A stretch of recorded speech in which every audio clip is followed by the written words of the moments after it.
Anthony, how are you, sir? I'm in Phoenix, Arizona at Best Western headquarters. Feels so great to be out on the road, man. One of my favorite people we're going to talk to today. So let's start the show. Let's do it.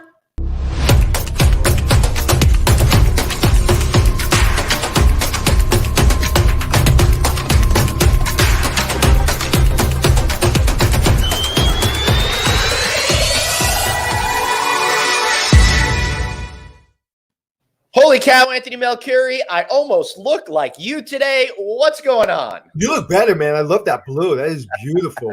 Yes, I like to wear this suit when I'm doing presentations on stage, and I haven't had a need to do that because I haven't been on a stage in front of people since the beginning of March, and it's been crazy. Fortunately, I'm down here at Best Western's headquarters because I've been working with them on their annual conference, which we're going to talk to COO SVP Pohl about in just a minute. But it's really exciting to be out and about doing it. The bizarre thing is I flew, 3,000 miles to get down here, and because of the situation that we're in, Ron and I aren't even in the same room. He's down the hallway at his office, which is crazy. Right. And how was the flight? I mean, everybody wearing masks, nobody punching each other on the plane. You know what, Anthony? It's just like what we've been talking about. Once people start traveling, getting used to things, it's the same old, same old. I had a little anxiety before going on the plane, but just a fraction of what I felt when I went to Vegas back in June. Well, and once I got to the airport, easy peasy, smooth. I didn't think anything of it. I'm flying Tuesday, and I be lying if I said I'm not having some anxiety about it. Because it's your first flight. And not so much about the plane ride, more about my wife, and like she's more nervous, and she's making me nervous, and I'm like, I'm not nervous. You got to fly. I put my mask on. I'm going to be okay. Right. Listen, if this was a problem to fly with your mask on, flight attendants would be going down by the dozens. Right. That's right. All day long. And as we know, everybody, Roger Dow the other day told us the CEO of Delta Airlines, Ed Bastian, said flight attendants are simply not getting sick. And that's a point that I think we all need to keep putting out there. If the folks that are on the planes every single day are safe, well, then we might as well just get back to traveling, right? Right. Absolutely. So let's get back to traveling. And I'm going to come back. This is what I'm going to do. I'm going to go to Arizona, my second trip, and I'm going to go to Ron Paul's house. Yep. He's going to make me another beautiful dinner, which I still remember to this day. Yeah, as a matter of fact, I've been hearing a lot about this pizza. I got to find out about it. Let's find out. He's got a great pizza oven. Dang, I love it. All right, let's bring him on and quiz him about all these important issues, such as what toppings he likes on his pizza.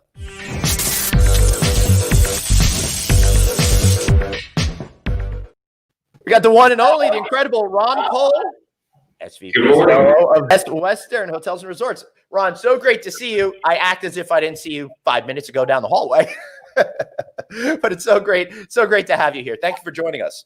No, my pleasure. Thanks for having me on the show. I look forward to the show all the time. So yeah. So Anthony, we wanted to start by talking about the fact that they Best Western had to shift to this virtual conference, and I was participating in their regular conference this year, and I was very fortunate and honored that they asked me to participate in helping them get aligned with this virtual conference. Right after this, at 10 o'clock Phoenix time, we're going to be recording some stuff with the board of directors for the annual conference, and it's just so terrific to be a part of that. So Ron, thank you and the team for allowing me to do that. But I wanted to ask you what that shift was like. How incredibly stressful and difficult has that been? Well, it's different because what's really important is how do you keep people engaged? So we've really gone all out to make sure that this isn't just a bunch of talking heads on video. How do we make it as interactive as possible?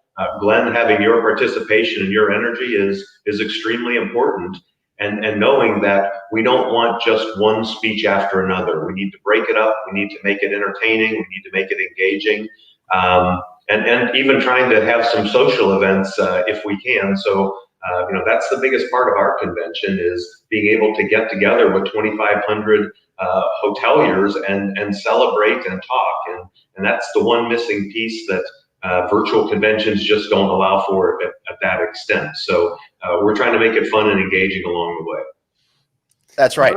I remember my second keynote speech ever in my life was at your event back, what was like 8 years ago. Right. And I remember I had just come back from a shoot, and I almost broke my ribs on a four-wheeler. And I think, who did you have playing? You had You had a famous band playing. Who was it? I can't remember. Anyway, Which year was it? Because I love when you guys had the Doobie Brothers here. That was no, freaking that's awesome. Brothers. Jerry, Huey Lewis. Did you have Huey Lewis? Yeah, it could have been Huey Lewis, right? I missed that one. Yeah, it was the year Huey Lewis, and I remember listening to him, and I was trying to move, but I had my ribs were all hanged up, but I remember like literally being rolled onto stage because I was in so much pain, but just how fun everybody was, and just like your they even going through your corporate offices, like how much fun everyone is, and so I'm sure that will come through. Even in the virtual, and plus having Glenn is absolutely amazing. He tends to be a funny guy sometimes. Wow, I can't believe you actually said that. Usually I say something that I think is hysterical, and Anthony just stares blankly at the screen like I've hurt the family or something. But as I say that, before we kind of get into business, right? We get on. I haven't seen Ron in a long time, probably a couple of years. And I see him. I said, dude, you look great. You look like you lost weight. You look fit. You look great. And as I'm looking at my fat face, and I'm working out, killing myself, and I'm like, what did you do? So what happened? Why are you in such great shape? Tell everyone. Well, I actually, working from home was something that I never did in my life. You were always at the hotel 24/7. You're in the office, 12 hours a day. Well, with, the whole work from home environment, I was able to do a little bit more training than I did, and was training for a half Ironman, and was literally ready for it. And 2 weeks before it got canceled. So I knocked off about 12 pounds, which made me feel better, but I feel great. So it kept me motivated through this whole sequester, if you want to call it, to really keep motivated and get things done. Well, and that's really important because you attach yourself to something to keep your mind busy and to keep your body engaged. And it's really, really important. So the mental health, whether it be a big executive like you, or whether it be two schmucks like me and Glenn, mental health is really, really important. And I know for me, it's important to keep, moving. So I recognize that. And I wanted you to tell that story because other people are working from home. One of the things we're going to remember when this is all hopefully cleared up sooner rather than later, the first thing is people are going to ask you, what'd you do during COVID? Right. And so there should be one thing that you improved on, whether it be a language, your fitness, you're kinder to people, whatever it is. So Glenn, and I know you have a big comeback, Glenn. What's your COVID event? My COVID event? You mean the precipitous amount of alcohol that I was drinking in the early months? I do want to say that we all deal with mental health differently. And for those of you that are struggling out there, on October 6th, we're having Dr. Erin Berman from the National Institute of Mental Health on the show to talk to us. It's a national governmental organization. She's a really big deal. So that will be really great for us to get tips. But I'll tell you, each of us handled this situation differently. And for me, I thought I had some solace in having wine every night and eating a little bit too much. And then finally, once summer kicked in, I started to get my act back together. But I got to tell you, Ron, I'm very proud of you for being able to focus and have that mental acuity to do all of that. I had my exercising all summer long was in fits and starts, and I found it very difficult to maintain a routine and a regimen. And I know that I should be doing a better job. How are you able to stay focused on staying healthy in this crazy time?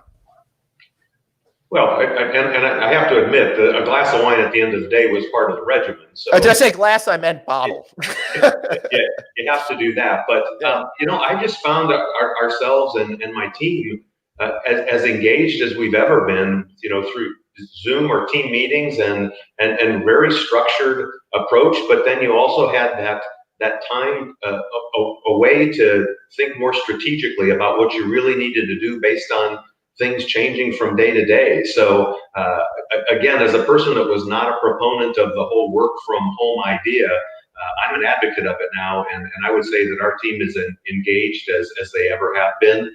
And our communication has been outstanding. Yeah. And that's good and bad, right? On one hand, I feel the same way. Like I just had a meeting and it was a relatively complicated thing that we had to deal with. And it went really, really well. And it was very clear, and we were all engaged. And when you can pick up your kids or drop your kids off, or you could work out at grab 20 minutes here or 20 minutes there. But the problem is, I don't know if you've run into the problem. I'm working like last night. I didn't stop working until 8:30 at night, and which is not it's not atypical. I kind of work till like after dinner till about 8 o'clock at night, but like I find myself, I don't shut off. And even at 2 o'clock in the morning, I think I sent you a text at 2 o'clock this morning, Glenn, or somebody like I was working literally, sitting in my lounge chair, texting until 2 o'clock in the morning. So you find that that's a problem? I find that's a problem, and I also find, and my wife tells me this, that I'm now invading her space. That she's got to be quiet as she goes about throughout the house in her day. So I'm interrupting her schedule. But no, you do. I mean, because you can grab a cup of coffee and you're in the office, or you can have dinner and you can go sit down in the office, and you find yourself certainly doing that more often than not. So is that good or is that bad in the scheme of things, Ron? Yeah, I think you've got to have breaks, within all of that. But one of the things that I have been a strong advocate of is shutting down on the weekends. That the team has been working, long and hard throughout the course of the week. As much as we can, we just shut off on the weekend and go about our family business. And that is the other important aspect of this whole thing, is it has forced us to focus on what's important. And I truly believe family and friends is something that we were avoiding or not paying the amount of attention to that we often should. So I found great benefit to that. No, and I remember you kind of taught me that when we were together having dinner. And it's like you shut off hard on weekends, and I kind of shut off hard on weekends throughout my career. Even when I was running hotels, but not as well as I should. But I always keep that in the back of my mind. It's like, why are you looking at anything? Why are you working? But and I don't really work that much. But like on Friday night, I usually shut off until about Sunday night. But I think it's critical because you can only listen, we have 100% bandwidth, right? And people like, well, I'm going to give 110%. Well, good luck, because you don't have 110%. You have 100%. You can only do, Randy Zuckerberg, who wrote a book. I can only do 3 things. And it's true. You can only do 3 things. That's right. You can work on your business, you can work on your family, and you can work on yourself.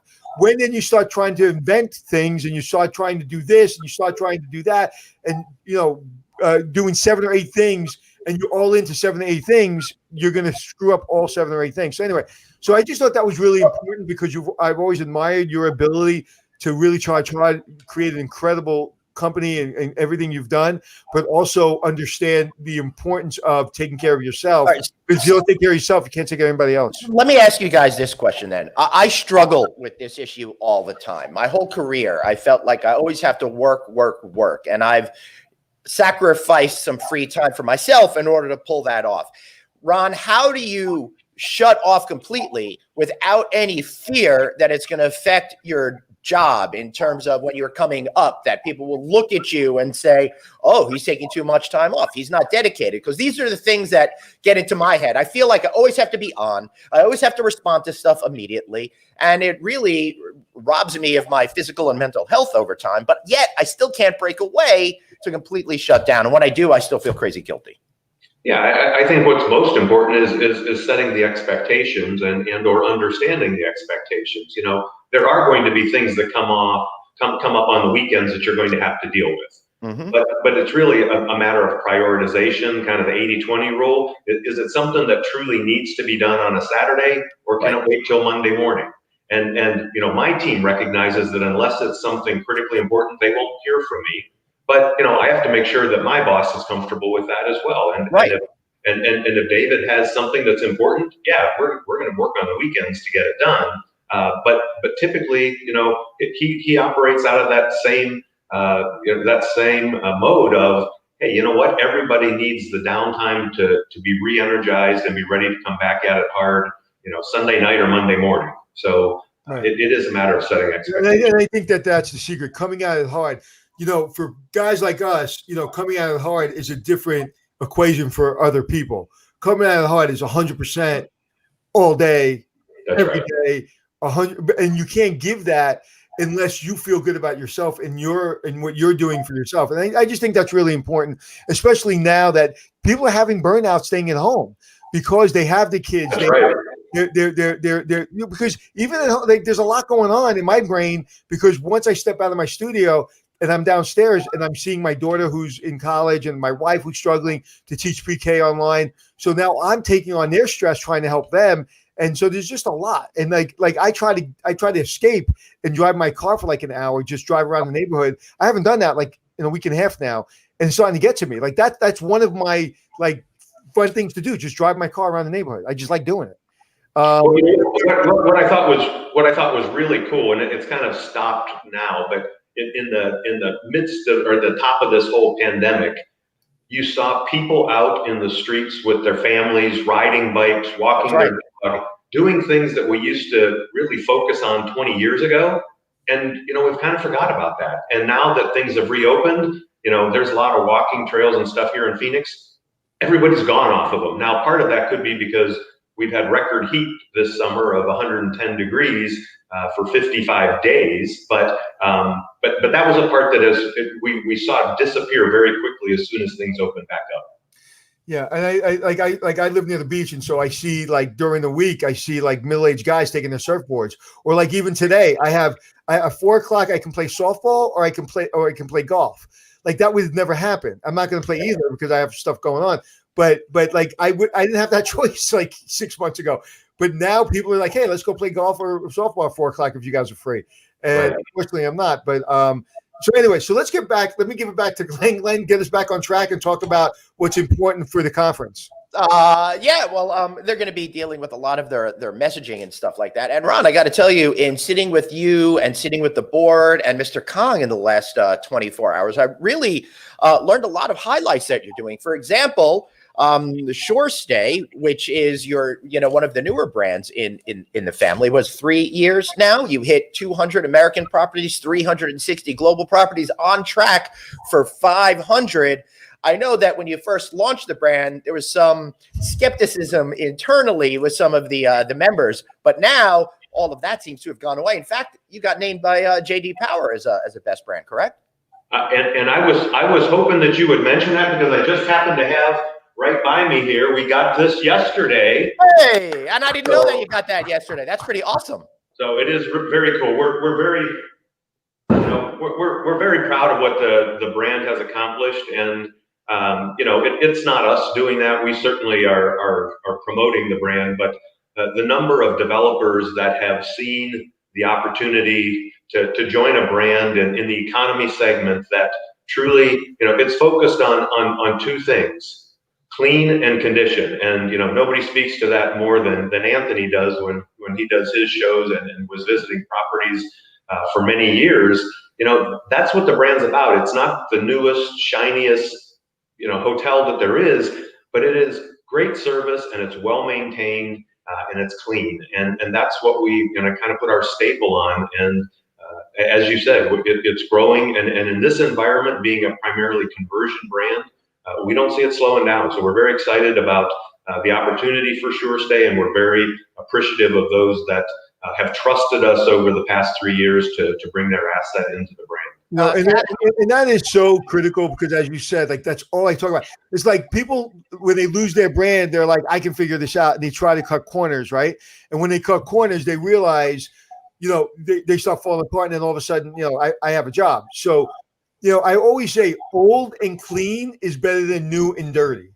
You give me an old, clean hotel that's serviced properly, and you make me feel welcome, I will stay there over a brand new dirty hotel. There's two brands that come to mind that I won't stay at anymore. They're full service, 4-star hotels. I won't stay them anymore, because never do I go into the shower and not see mold, or I don't go on my pillowcase and see a hair and I know it's not mine. And so like, but they talk about they're the best, they're this, they're that, but they're not bringing it home. It's clean and it's service. And if you look at a 5-star hotel, take out the amenities, take out the restaurants and the bars, right? Just strip it down.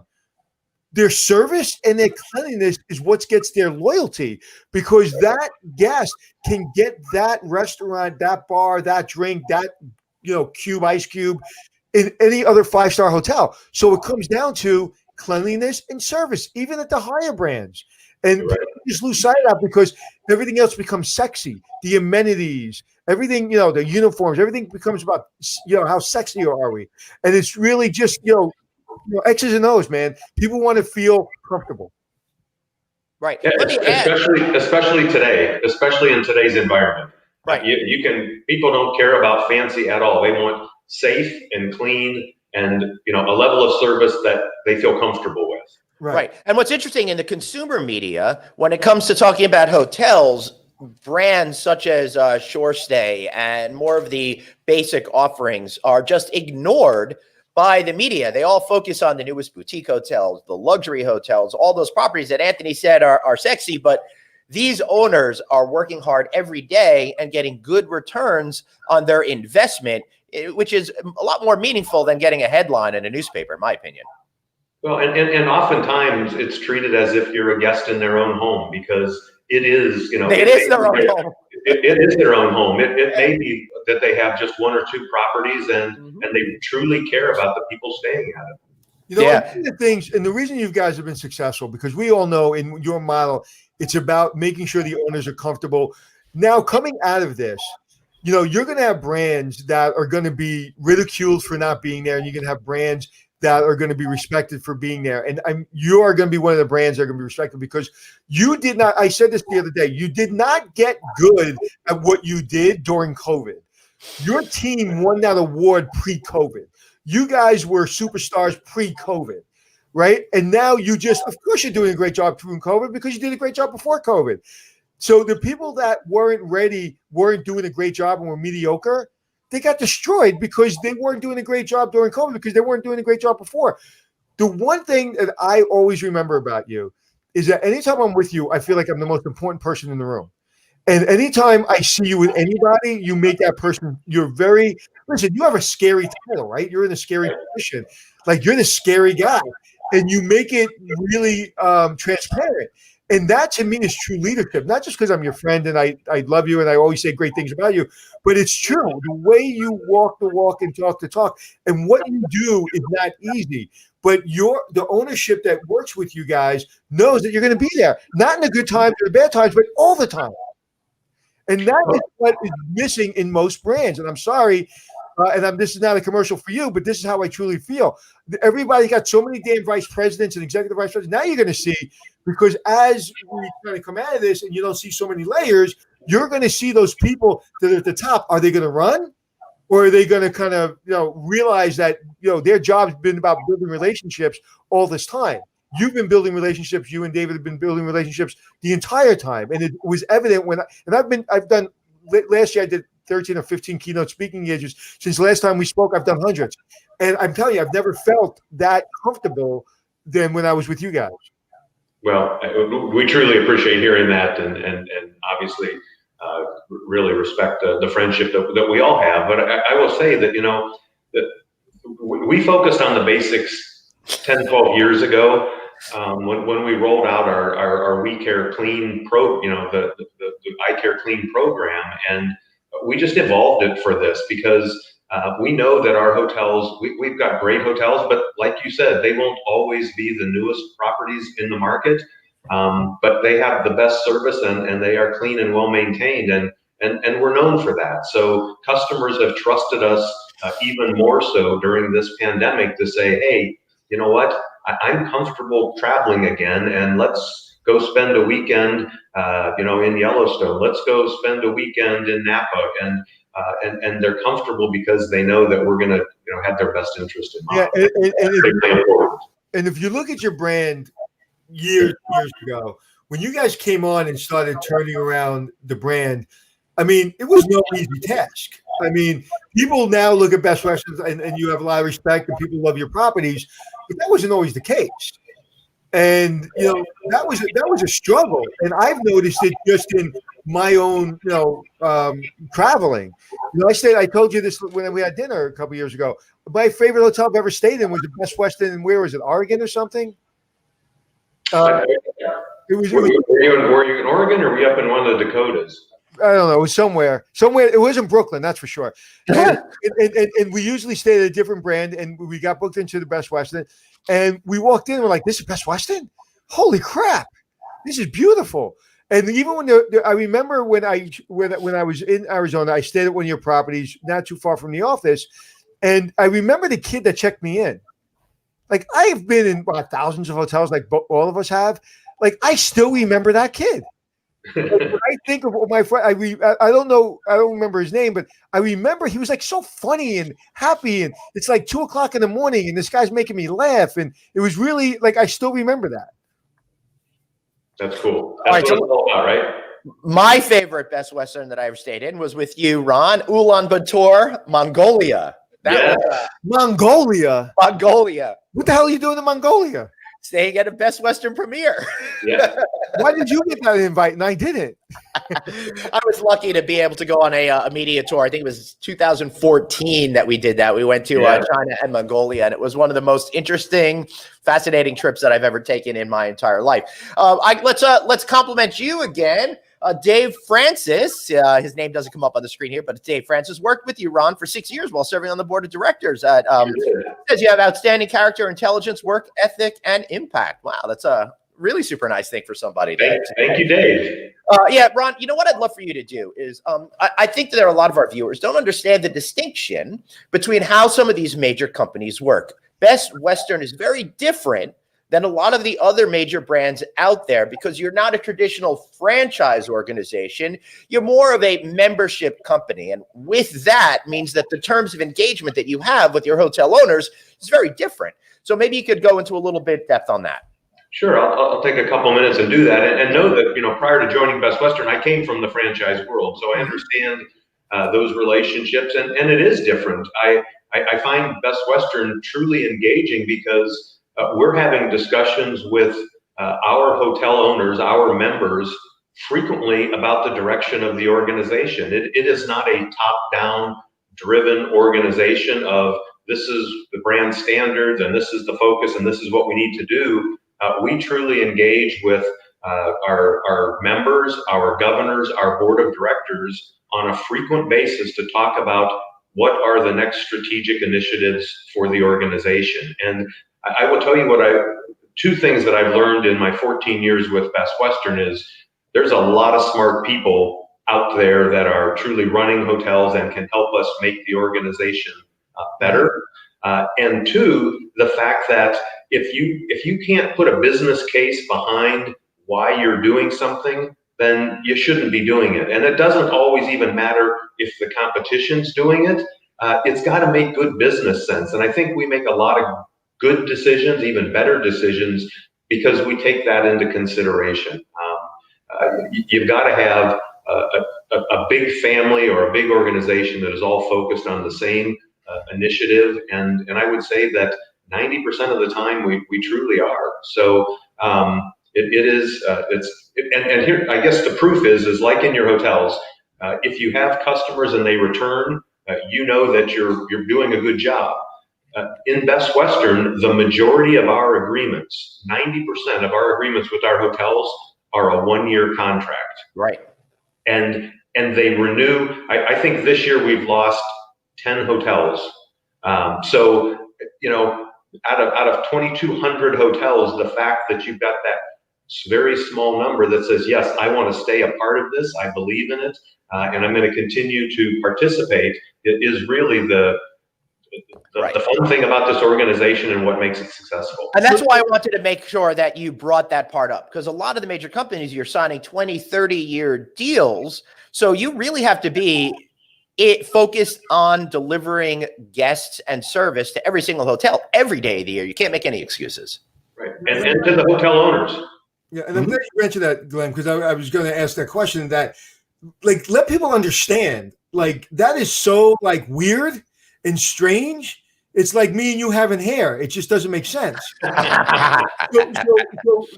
the complexity of these agreements are crazy.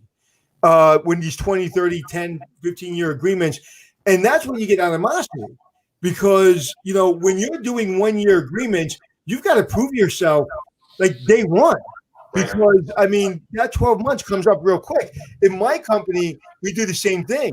We have a month to month even. It's and when clients ask me, why month to month? Can we do it 3 months, 6 months, a year? I say, fire you, so did you fire me? And And that's also true on the brand side. It's like if you don't have great owners, I would imagine that you had agreements where you decided not to renew because they weren't great owners. So it really is. Let me be clear on that, Anthony, because ours is one-sided. They don't have to renew, but we don't use. It's not a two-sided window there. It's only on their side that if they choose not to renew, they're free and clear. Right. They're in Best Western as long as they want to be and as long as they maintain the standards. Oh, great. Okay. But over the past number of years, you have removed certain hotels from the system because they were not living up to those standards to the tune of 100 plus a year. Not this year, because I think you already done the cull, so you don't have to worry about that. That was kind of what I was saying. And you couldn't really turn around the brand or gear the brand in the right direction if you didn't do that, because it's like listen, we know the water cooler, right? It's like when you have employees, you can have 100 people around that water cooler. That one person that goes to the water cooler first destroys the other 99. But the beauty of that is that philosophy within our organization is the good Best Western owners don't want those hotels in the brand either, because they know it impacts the value of their asset, the potential for their customers. Sure. So again, it's not Best Western making that determination. It's the organization setting the standard and saying, hey, we want everyone to perform at A level and or above that, or you shouldn't be a part of the family. Absolutely. All right, we got a great question from the audience that is in this same vein. Michael Weinberg says he's curious. What's the vetting process for a membership hotel? BW is not interested in every hotel that approaches the company, right? Well, I could say I know that for sure. But Ron? Well, we have standards like every other organization, and most hotels joining the company have to have a PIP to be able to get into the organization. But beyond that, we don't try to be overly onerous. With the 12 Best Western brands, we can find a place for most hotels depending on the quality, and we're also open to giving people their first chance in the hotel business. We're not structured in that, well, if you don't have 20 years of hotel experience, sorry, you can't join us.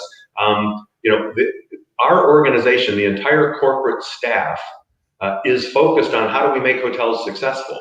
So we provide the support that, whether it's revenue management, operations, supply, design, we have all those resources that we truly want each and every hotel to be successful in their own way. And so we do a visit to the property, we have meetings with the ownership group, and then come to an understanding of what's reasonable and will certainly benefit both the brand and the owner, and look to have them join the Best Western group. Right. And that now again, post pandemic, you're going to see that that's the model that I think works best. Right. And just for those people that don't know what a PIP is, it's a property improvement plan. And basically, when you go onto a brand, you typically have to do some kind of update in order to meet their standards. Correct. Carrie, Carlito says, how about updating the Best Western Laredo? They're missing out on big money. And I'll tell you, this is a good time for hotels to do renovations right now. But Ron, I would love to transition into the fact that a little scroll was saying that you've been, you've been selected as a great brand with AAA CAA, the Canadian, there you go, the Lodging Partner of the Year for 11 consecutive years. That really means that you guys have been very focused on hotels where people drive to. That isn't something that people necessarily thought about top of mind, that would be a strategic advantage. Right now, it's looking that's a great advantage for the Best Western family of brands. It truly is, especially in this environment. You and Anthony both talked about how you're going to be getting on planes for the first times. We've been hit hard this summer like every other brand, but the fact that the majority of our hotels are in suburban, secondary, and tertiary markets, and therefore are drivable, has certainly helped the brand through the summer, and it's been a huge benefit. So like I said, we're struggling like everyone else, and rates aren't anywhere near what they were in the past. But at least there was some business at our hotels, and we'll continue to promote that. AAA helps us do that, and to the point that we get into all of our relationships and partners for the long term. It's not, hey, let's join this partnership because this is the challenge we're having today. Is it strategic for the Best Western organization to do something? And if so, let's do it as long as possible. We've dropped some off, over the years, but this is certainly a partnership that we value very, very much. One of your jobs as a leader is to look out 6 months, a year, 2 years. So, in June, we said July, August, September. We don't know when this is going to end, right? The Met just said they're not going to have the Met in New York until next year. And this year, the ball is going to be virtual in Times Square. So a lot of things are changing. If you had to look at our industry 2 years from now, how much different is it? And I'm not talking about average rate and occupancy, but how much different is it from a guest perspective of how they travel than it is today? I know it's a relatively, asking you to look at your crystal ball, but I know you guys look at this. In 2 years, do you think a guest is changing their behavior and their habits very much?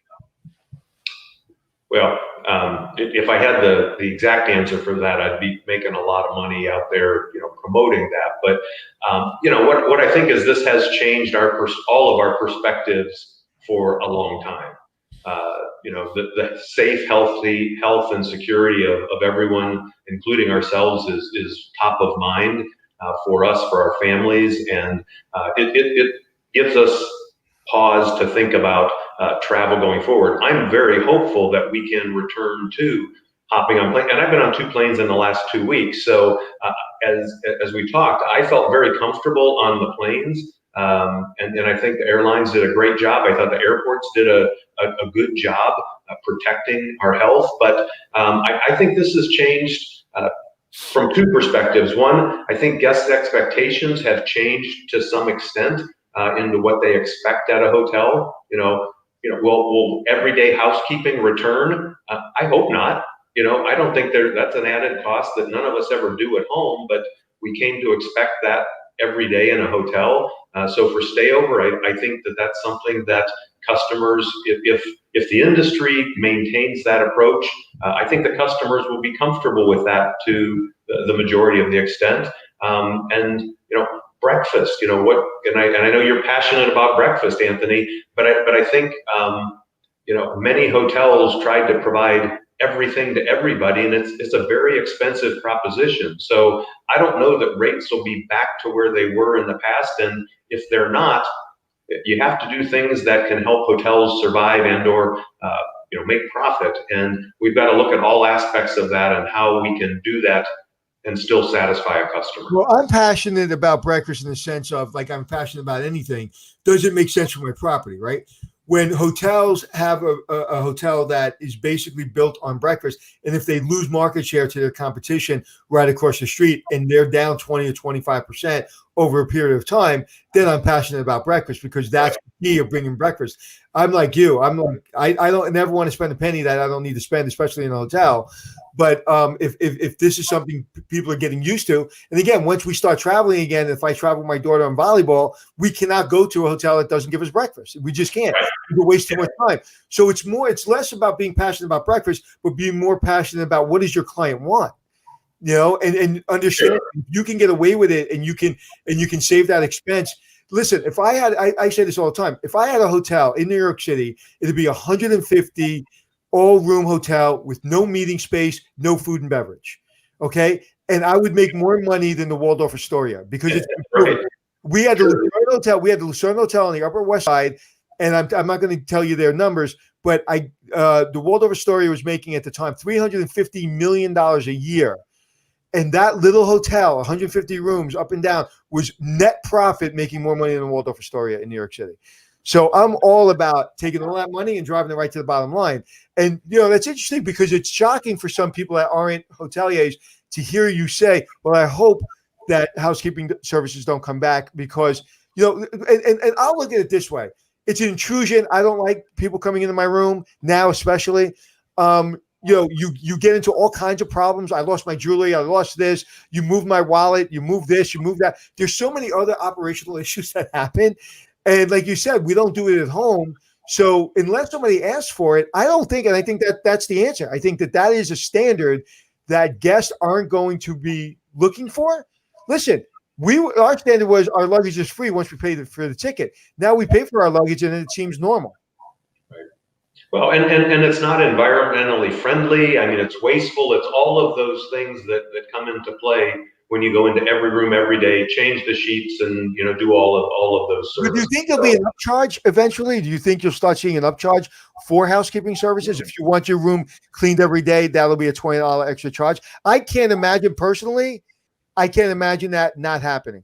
You might see that in economy or extended stay segments. You already see it today, but I just think that hey, Right. If a customer asks for it, you're going to give it to them.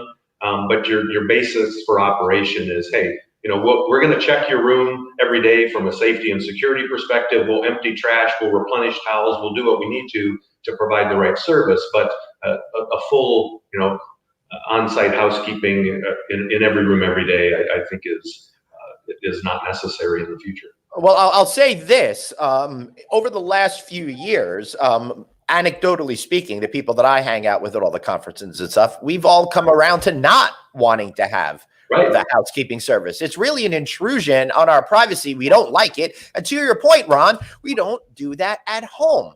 The resort that I'm staying at right now while I'm here with you folks, what they're doing is, because of COVID, they changed their housekeeping policies, and it's exactly what you said. They empty the trash. They give me more towels if I need it, but they're not in the room for 20, 25 minutes at a time doing a full clean. I'm only there for a few nights. What the heck do I need all that for anyway?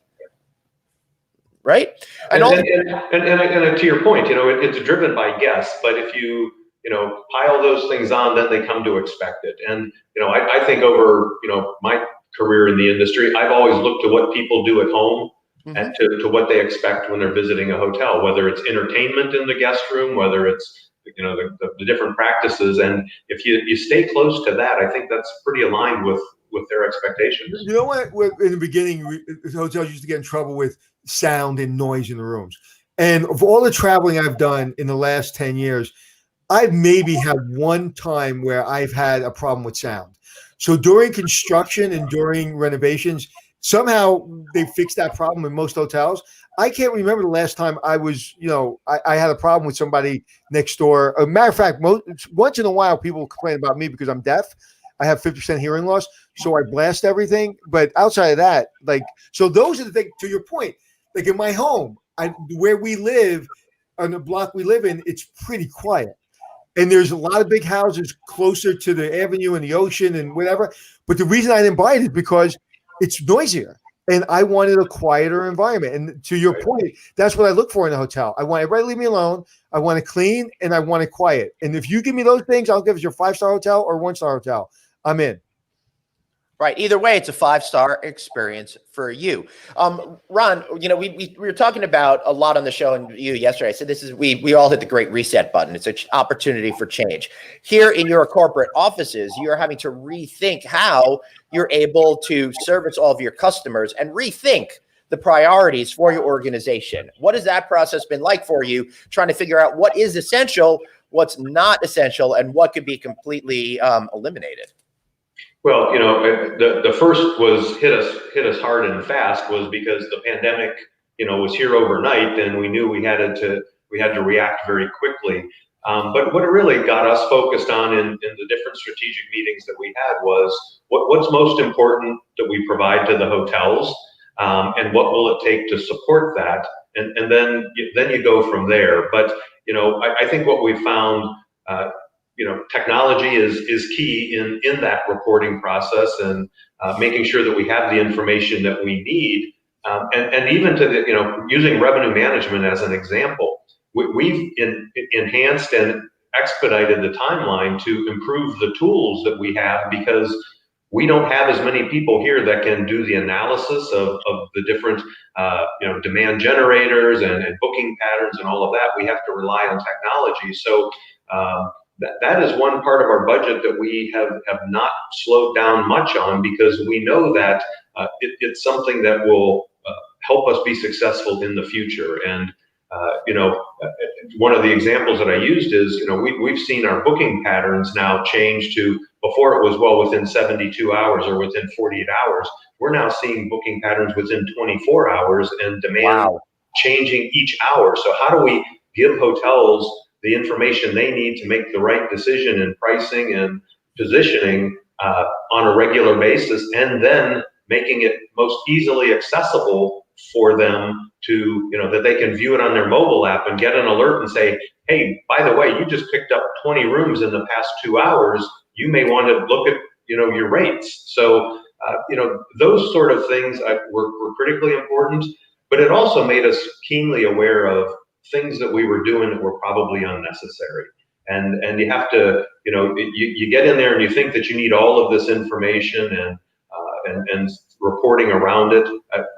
We found that you can do more with less, and we certainly have done that. But that being said, I'm not going to say it hasn't been a struggle with the reduced staff to maintain a similar level of support for the organization and the hotels. And I think you hit the nail on the head as far as what's going on 3-6 months, a year from now. Revenue management, if a brand is not bringing value with revenue management, that brand will die, because there are so many differences. And like you said, booking windows are changing, patterns are changing, market segmentations are changing. If you look at, if you look at New York right now, they're surviving on government and medical and, truckers, and they're not surviving on corporate. So if you're not really providing that for your consumer, for your owner, then really what are you providing? Because, and as you said, I mean, we grew up in the industry when the booking pattern was 2 months, right? And then we got used to it being a month and 2 weeks, then a week, 72 hours. And now it's, second by second. So stressful for an owner to have faith that people are going to show up there. Well, you know what? Let me just, you said something that it seems like just a throwaway, but it's actually everything to me. It shouldn't be stressful, because like Ron said, if you have the right technology and the right people in the right places doing the right thing, it's actually pretty simple. Right. But you have to focus it, and you have to spend money on it, and you have to pay attention to it. And if you do that, yes, you'll be successful. If you don't and you ignore it and you try to stay in your old pattern, you'll get crushed. And one of the things, if I've had any success in my business in New York City when I was running hotels, was I was literally just focused on revenue management, and everything else came second. Because if I couldn't pay the bills for the owner, it didn't matter. And so at the end of the day, revenue management became my obsession. And if it's not an obsession for an owner, they're not going to have a hotel. especially in these times, right? Ron, due to the effects on travel, does Best Western see more conversions, owners dropping out due to hotel closures, something in between? I think this might be also a good opportunity maybe for you to address some of your newer brands like Sadie and Aiden, for example. Yeah, that's a great question. And again, we're very fortunate that so far we've had very few hotels depart because they had to or shut down. Now, we created some pretty unique things along this path that we've been on for the last 6 months. We actually allowed hotels, if they had the opportunity to secure a contract, with those first responders or the different medical staff, that they could actually lease their hotel and remain in the brand so they could secure a piece of business and help their community. Awesome. So, things like that. So we had to be very creative in how they maintain a revenue flow into the property, and we were open to all discussions. So I think that's certainly been beneficial. But like everyone else, we've seen from a pipeline perspective, new construction, if it wasn't in the ground, it isn't going to get in the ground. But we've had a very strong year from that. Globally, we'll open 350 hotels this year. Wow. And in North America, it'll be between Best Western and SureStay brands, 150 hotels. So that pipeline has been pretty strong for those that were already under construction. But then the mainstay of that would be that conversion hotels are very popular, and that's really where 3 of our brands focused on. SureStay for sure, but then Sadie and Aiden are a conversion brand that is intended to move your hotel up market. And we even saw that within the Best Western system, where a Best Western Plus hotel saw the opportunity to move into the boutique segment of Aiden, and saw a $20 to $30 price increase. Now, Wow. this was pre-COVID, so but the hotel's doing well today also. But it's it's all about repositioning the hotel and where an owner can make the most money, and do we have a brand for them? And in most cases, the answer is yes, we do. And so right now, I'm going to change gears a little bit. Government, in the beginning, they were there. They were throwing money at everybody. They were doing their best they can, and people are very critical of them because this, that, and the other thing. People are getting money they didn't deserve it. Listen, we all had that 24 hours where we were like, oh my God, okay? And we all went to the bank and we all secured and we all put money in the house and we all did whatever we could do and say, we've got to tighten down on cash flow. We've got to, buy the discounted toilet paper, whatever we have to do. So government had the same thing. It's like, we just got to get money out there. We got to help people. Now, they've been stagnant. They've been on recess. They're coming back. They're fighting like they always do. They're killing each other. Chip Rogers out there fighting a good fight. We're going to have him on, I think, Monday. On Monday. Yeah. And he's been a beacon of hope for all of us. What do you think? What does the hotel need right now? What is the industry? What is your message to government? What do we need? Well, I think we need a voice in the local markets and communities. Chip and his organization does an awesome job, and we're here to support them in every step of the way, and Roger Dow and all of those things. But your voice in your community is certainly the strongest, and we've seen that time and time again, whether it's whatever the initiative is at the time, because of whether it's onerous regulations in the local communities or shutdowns and all of that is hoteliers really need hopefully understand the importance their voice has. And as close as where we are with Phoenix and some of the mandates that they were considering, by the community getting involved and saying, no, this will kill us, that's important. And the same is true with the next round of with PPP. We need something. They need to know that we need something, because I see the next 6 months as the biggest challenge, quite honestly. The winter months are the toughest part of the year for our industry, and so we're focused on how do we help hotels survive until next March or April, unless they're in the Southeast when that's season. But the rest of and Arizona as well, but the rest of the states and Canada, that's not their season. We have to help them survive, and that's where our voices are so important. I tell you, I was talking to a state senator that we developed a relationship through a friend, and he asked me, to give my thoughts. And in my thoughts, I said, well, $600 billion it goes into the GDP of a $3 trillion country. So we have a $3 trillion GDP in this country, and $600 billion comes out of tourism and travel. And he literally was shocked. Like you're a state senator, and I just gave you news. So I think your words are so true. They don't understand. We are the second biggest business in this country, and we stop. If you took travel and tourism out, you have a different country. You have a different country because you can't pay all those taxes they're paying. In New York City, 62 million people came to New York City last year. Where do you think the teachers, the firemen, the police, where do you think those people got paid from?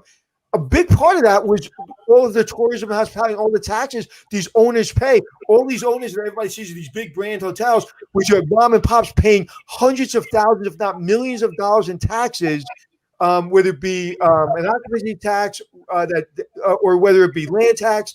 I mean, where do you think you're going to get this money from in 6 months if you don't help these owners? Right. And I did something for AAA to talk to Congress, and if we had any small part in helping these communities and understanding, whether it be senators or congressmen, any small part by doing this show every day at 12 o'clock, we've done our job. And that's really one of the reasons we get so excited about this show, because having people like you on this show and like Chip and others, it's people understand when things are going really, really good, everybody's busy. It's almost impossible to get this unbelievable talent on our show to talk about the industry. So if we'd stopped tomorrow and this show was over tomorrow, I think we gave a really good lesson on the importance of our industry. If anything came out of this show. So thank you. Well, you're absolutely right. And I think the segment of that's related to our industry that is equally important, and that's all the restaurant owners. Absolutely. You know,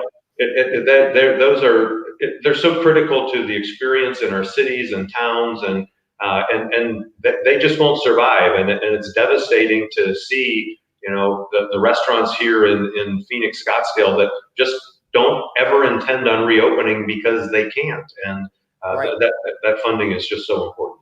All right. So speaking of all these political issues, if you missed Monday's show with Roger Dow, the president and CEO of U.S. Travel, go back into the archive and check that out. And of course, on Monday, we are going to have Mr. Rogers back on the show. All right. So I've got to bring this up. I promised the viewer we give him a shout out. Someone from a blast from your past back in 1988, Tony Pruzak. Worked as your rooms division intern at the Marriott Cleveland Airport in 1988. So shout out to Tony Pruzak there. That's awesome. I remember hiring Tony as a bellman as an intern out of Erie, PA, to work at the Cleveland Marriott Hotel. So excellent. All right, so we've got to wrap this up because we've got to go shoot this stuff with the board of directors. Ron, any final thoughts before we let you go, sir? Well, I would say one thing, and certainly appreciate the time getting together with you guys again, and hopefully we can do it in person more often.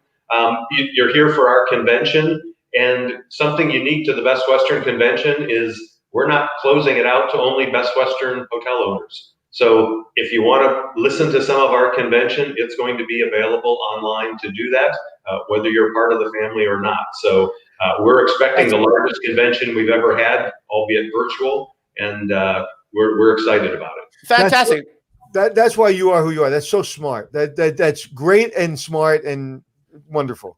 All right. So Kelly Dalton, if you're still out there, she does communications with Best Western. Send us that information, and we will make sure that people know how to find the event online when it's time. Ron, thank you so much for being here, sir. Really appreciate it. Thank you, guys.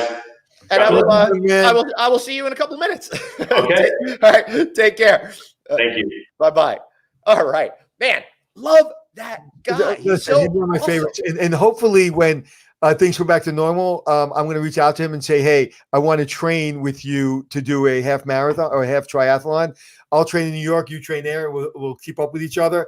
Because, I mean, one of the things that he exemplifies is you can work really hard, have time off, take care of yourself, and be a person like that people love. Like if you look at our comments, how many people that work with him, whether it be work with him now, say we're so blessed to have him, or people that have worked with him before say he's one of the best people I've ever worked with. Mm-hmm. I mean, and he takes care of himself, and he does the right thing, and he works hard.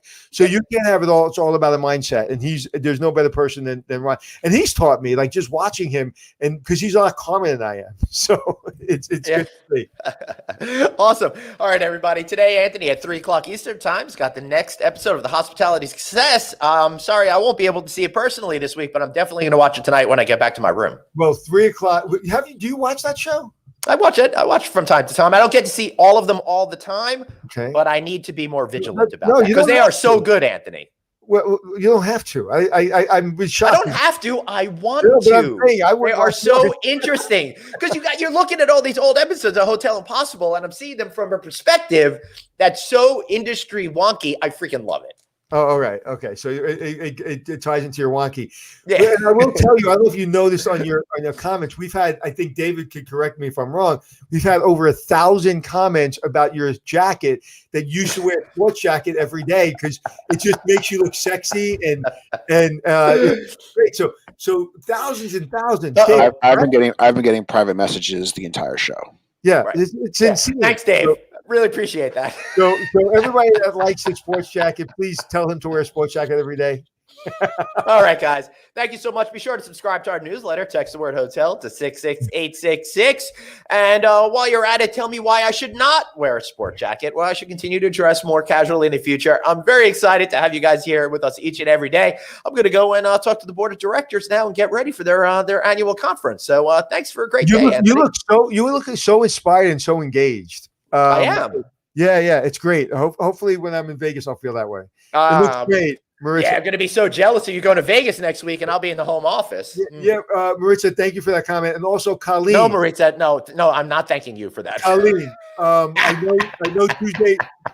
Colleen, I know Tuesday's a big day in your life, so please, our thoughts are with you, and we love that you're here every day. We feel like you're part of our family. You're part of our show. You, Maritza, and Daniel, and the others that are here every day. You're really part of our show, and I look forward to seeing you. Matter of fact, I didn't see Colleen before, and I was like, "Where did Colleen go today?" Or if I don't see Maritza's name, like, "Where's Maritza or Daniel?" So, you guys have helped. You've asked a lot of great questions. You've helped inspire us, and you are a big part of the show. So we appreciate you. Yeah, thank you all. We really appreciate you too, Mike McManus, Steve D'Erasmo, and a bunch of other people that I can't remember right at this second, but we appreciate you being here. All right, guys, thanks so much. Remember, you've got one life, so blaze on and be kind to yourself. See you.